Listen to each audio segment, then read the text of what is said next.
Hello and welcome to another ship review. Today we will talk about Garmur. This is Mordus Legion pirate frigate.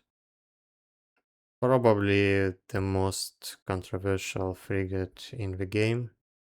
I suppose anyone who played in faction warfare long enough had a traumatizing experience of getting killed by a Garmur who set orbit 30 and then went AFK to get some tea. But nevertheless, the ship is really good. These days, it's not as popular as it used to be because in 2022, CCP banned pirate frigates from entering entry-level complexes. Back when it was novice complexes, now it's called Scout or any Navy complex for that matter. And for this reason, Garmurs and all our pirate frigates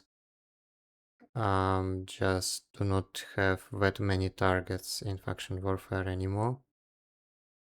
But still, if you wanna fly a pirate frigate, I would say that Garmur is one of probably the best choice these days in the current meta. And you can see it on the data as well. By far the most popular pirate frigate, one of the most popular among pirate frigates and destroyers, and the win rate is also very high. Now let's talk about profile and performance. So Garmur has bonuses to tackle range and then missile velocity.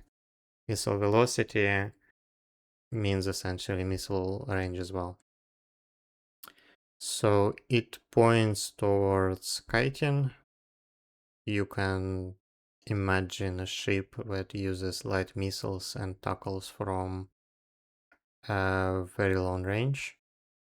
The Garmurs also can be scrum kiters with rockets. It's a very off-meta thing, but it works, and I will show you a fit as well.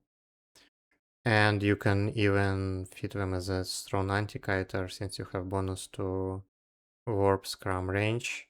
But this is extremely off-meta, and I don't really have ever seen an anti-kiting Garmur in play ever. There are just much more cost-efficient ways to build an anti-kiting setup.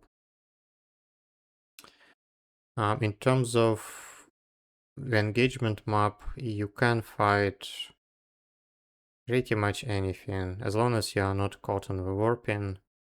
The rest is really down to your skills and the skills of your opponent. It takes a very specialized setup generally to kill a Garmur, a well-piloted and well-fitted Garmur.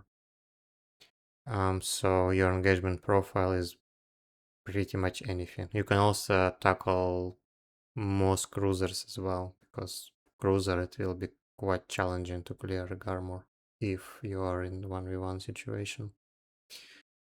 Now there are a couple of soft counters that you need to know. The first one is the beam slicer.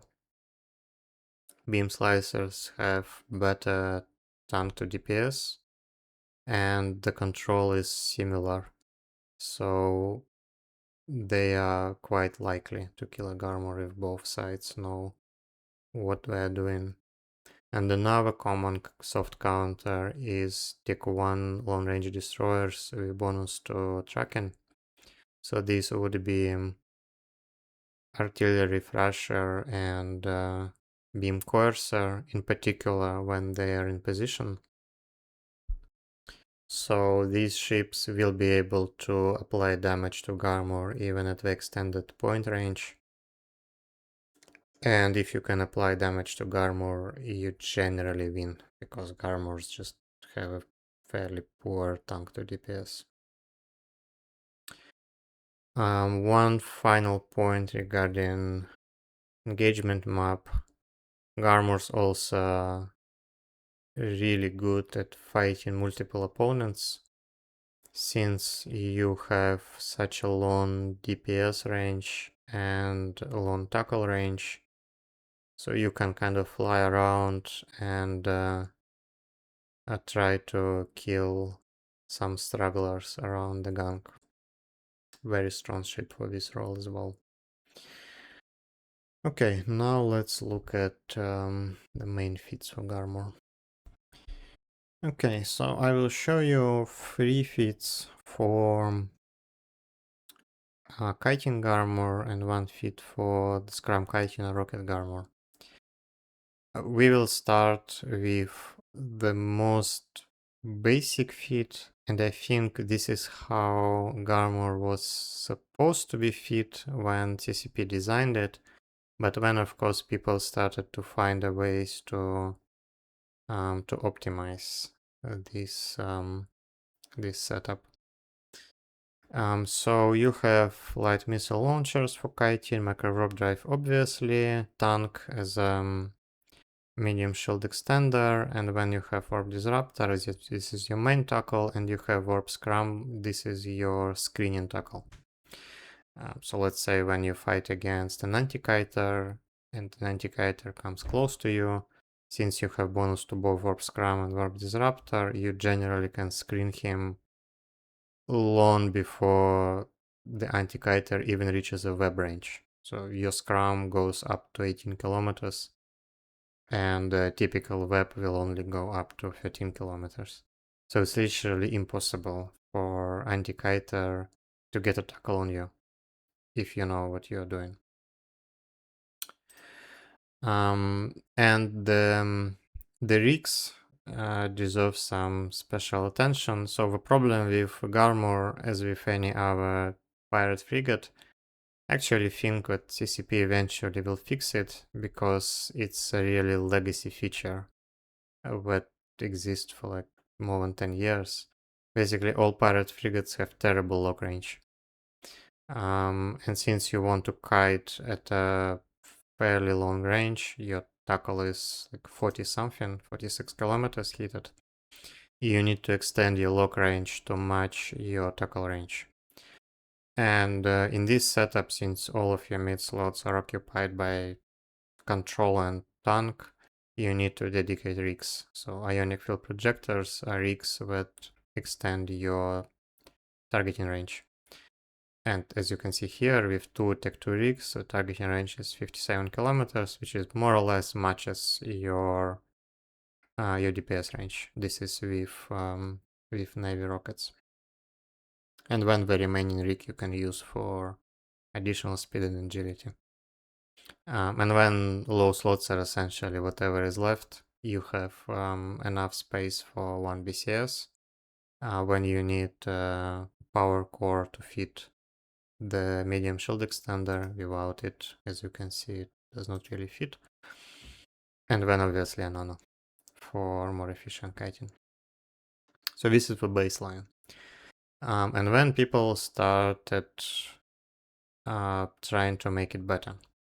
So the first thing that popped up, and this is probably a more common fit these days, people said, well, I don't really need a scrum, since I'm good enough to pilot this ship and not get tackled by an anti-kiter. So let me just drop the scrum entirely, and then I can fix the problem with targeting range by simply fitting a sensor booster. And when you don't even need the power core anymore, because you can use ancillary current routers to fit your MSC. And then you can fit second ballistic control system in this setup. And everything else is very similar. So you can see that tank is similar. DPS is better because you have double BCS. Speed and agility are similar. So I can switch here, so you can see that tank here is even a bit worse, DPS is worse, and speed and agility are almost the same. So by dropping the defensive scrum, you get a little bit more tank and a little bit more DPS, which is a good thing, assuming that you are not gonna get tackled by an anti-kiter. And then people thought, well, do I really need tank? Since I'm gonna be like orbiting at around 40 kilometers, how many ships can actually project and apply to a frigate that orbits around 40 kilometers, like 4.5 kilometers a second? Not that many. So let's drop tank as well. And then we have this. This is like probably the most optimized way to fit a Garmur. So it has no tank to speak of, but when you can fit a missile guidance computer, or you can also fit a tracking disruptor possibly for this setup. And you, by the way, you don't really need to pimp out your micro warp drive. You can use like an enduring one as well. And in this case, you get even higher speed and even higher agility because your rigs are available for speed and agility, and you get better range and better application. But of course, your tank is non-existent. So this should be like this, yeah. Now, a couple of points. As a general rule, you need to have an expensive point. Well, it's not expensive by faction standards, but it's better than Tech 2 because it just gives you so much more flexibility and it aligns much better with bonuses to this ship. Anything else is really optional. Many people like to invest in micro warp drive as well, but as a general rule, I find it's not that necessary. You do get better top speed and you do get better cap, but I wouldn't say you really need better cap since you already have like 410 here and your cap stable here. And I wouldn't say you need more speed if you're already going for 1.5k. I can't really see the situation where going from 4.5k to 5k really makes any significant difference. The much higher differentiating factor will be your skill. Can you actually handle this ship at these kind of speeds? So I don't think it's necessary, but it's up to you as usual. Okay, and then the rocket Garmur. This is a feat that is not actually a Scrum kiter, it's actually a web kiter, even though you have a Scrum. So you can think of as if it's a very buffed up hookbill, kind of. So triple rockets and then afterburner Scrum web, and as you can see, your range control is actually limited by a web and not by a Scrum. Low slots are standard, and when for rig slots you need to slightly expand your optimal range to use rage rockets. And then polycarbon is just for control. Now if you look at the stats, you get very high DPS, you have very good control, double Tech 2 web plus 1.5 kilometers per second. This is amazing control. And everything else is pretty standard. So this, and remember that you will be web kiting. The hookbill must stay around 10 kilometers, but you will be much further away. So you will take less damage as well. And against destroyers, you don't need double web, you simply switch your second web for a tracking disruptor for additional mitigation. I used it quite a bit back in the days. It is very strong, partly because people are quite willing to engage you when they are in position, because they think that you will be a kiting armor, and if you manage to catch a kiting armor on a warping, then it's just an instant and very expensive kill mail. So you will get a bunch of just automatic wins against like Tick 1 frigates, Navy frigates, and so on. Because we just want to fight you thinking with your kiting. And against destroyers, it's quite safe since you will have tracking disruptor and you will be out of scrum range, so you can just warp off anytime you want. And you will be at quite a high range relatively, relative to like normal scrum kiters. So essentially, this set kills pretty much anything, or the vast majority of scrum range sets in faction warfare. You need to be a bit careful against long range destroyers as usual. But again, since you can generally leave a fight, it's fine. Now the issue is, of course, you are still sort of committed for scrum range.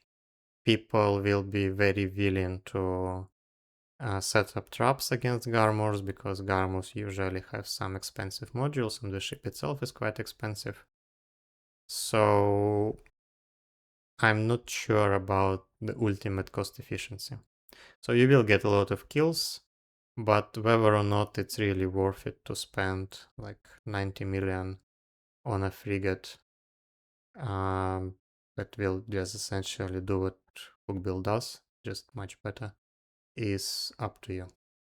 It works, but whether or not it's the most cost effective thing is up to debate, I would say. Okay, so this is everything I wanted to say about Garmur. Hope you found it useful. Thank you for watching, and I will see you in the next ship reviews.